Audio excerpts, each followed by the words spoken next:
Hey guys, welcome to the shop. So this is an Rock Island Armory model 1911. This is a relatively close facsimile of the World War II or World War I model 1911 firearms.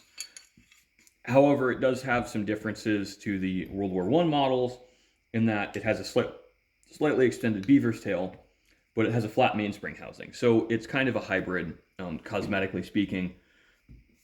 Internally, this does have a spring-loaded firing pin. As I understand it, there still is a risk of these discharging on slides going forward. However, I think that's very unlikely. My overall opinion on the Rock Island Model 1911 A1 is that they're very good firearms. The fit and finish is reasonable.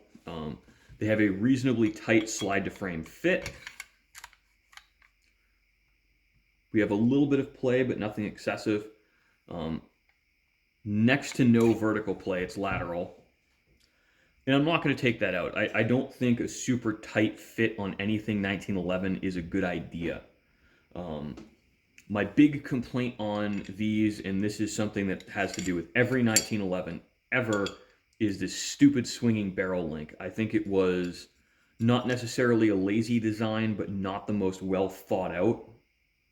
We don't have a lot of chamber support. There's a lot of exposed cartridge on the bottom of the slide. I think that is a weakness that you unfortunately can't really correct.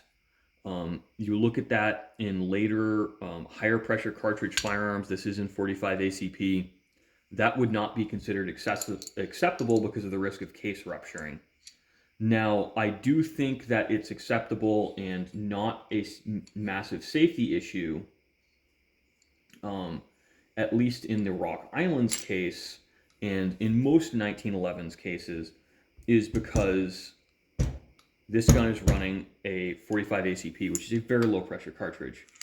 Now, I have not figured out a very easy way to get the barrel linkage lined up yet, other than shake it around and get a tool in there. I've found on most, if not all 1911s, the barrel linkage just wiggles around.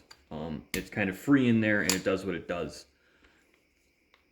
Is it the worst design in the world? No. I also forget they have grip safeties because, guys, I work on a lot of different guns, and when you're on camera, it's easy to make mistakes.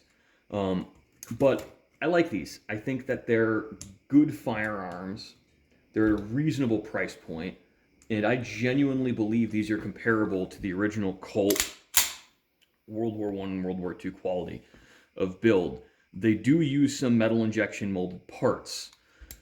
However, I really don't think that's an issue. I actually have heard of and seen less parts breakage issues with these Rock Islands than I have with Kimbers.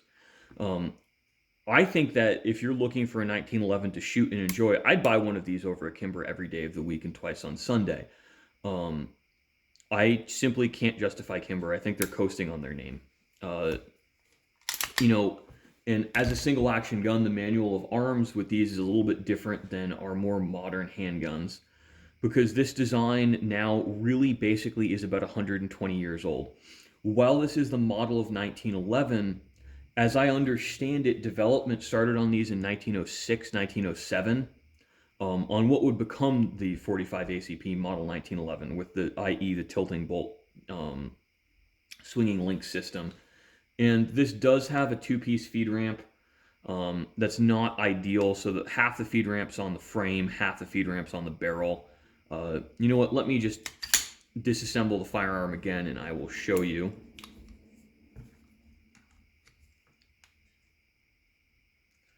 The barrel bushing on this is actually fairly tight for a cheap gun.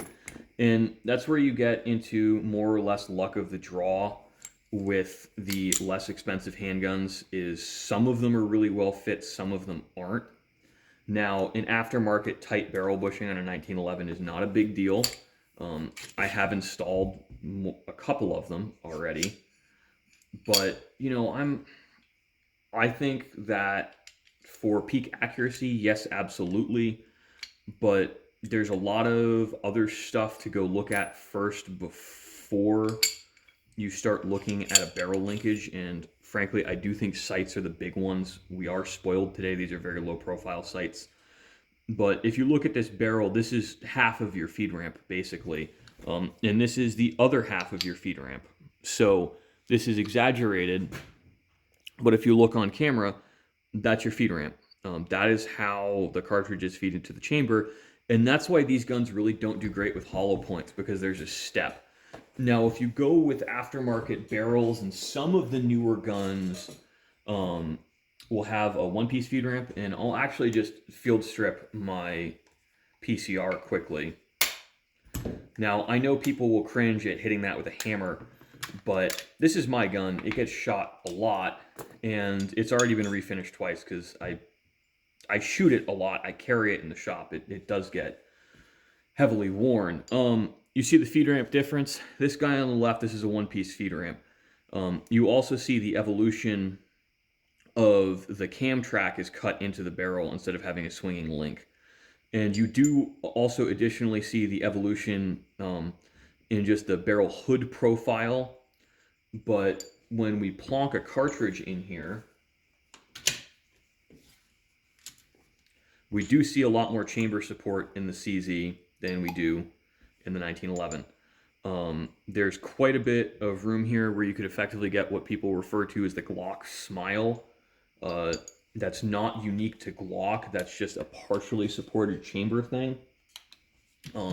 Yes, the CZ, you can't see it, does have some room cut away at the very bottom of the feed ramp to allow for feeding, and does compromise chamber integrity somewhat. However, it is a much more supported chamber than it is in the 1911. Now, in my opinion, this is a non-issue at 45 ACP pressure, and may or may not be an issue in 10 millimeter. Now, I'm not deeply familiar with the 10 millimeter 1911, so I do not feel comfortable making strong comments on that. I just know it's basically a non-issue in 45 ACP. So in my opinion, I think the Rock Island Armory is actually a great purchase. I don't think you can really go wrong with them at the price point. One thing to be in mind is you do not want to dry fire 1911s with a slide off. You can very quickly damage the frame or damage the hammer. And I do think these are pretty comfortable. I don't foresee justifying putting an arched mainspring housing on this. In Paul Harrell's review, he does mention having issues with indexing his hand and missing the grip safety, I guess. And I can see that happening because my hands are large enough. I think I make a 1911 look not massive, but I can see that happening for some people. For myself, the way my hand is and the size of my palms, I don't foresee that becoming a problem. And swapping out a mainspring housing, I think they're about $30 if you go buy a used metal one. And this is a metal mainspring housing. This is not a plastic one, which is nice. But it is injection molded, which is kind of lame. Now, I don't know if all of the RIA mainspring housings are plastic or metal, but on this gun, it's metal. That may be a production thing that they'd go with the plastic ones when they can't get metal, or vice versa. So thanks for watching, guys. I hope you enjoyed.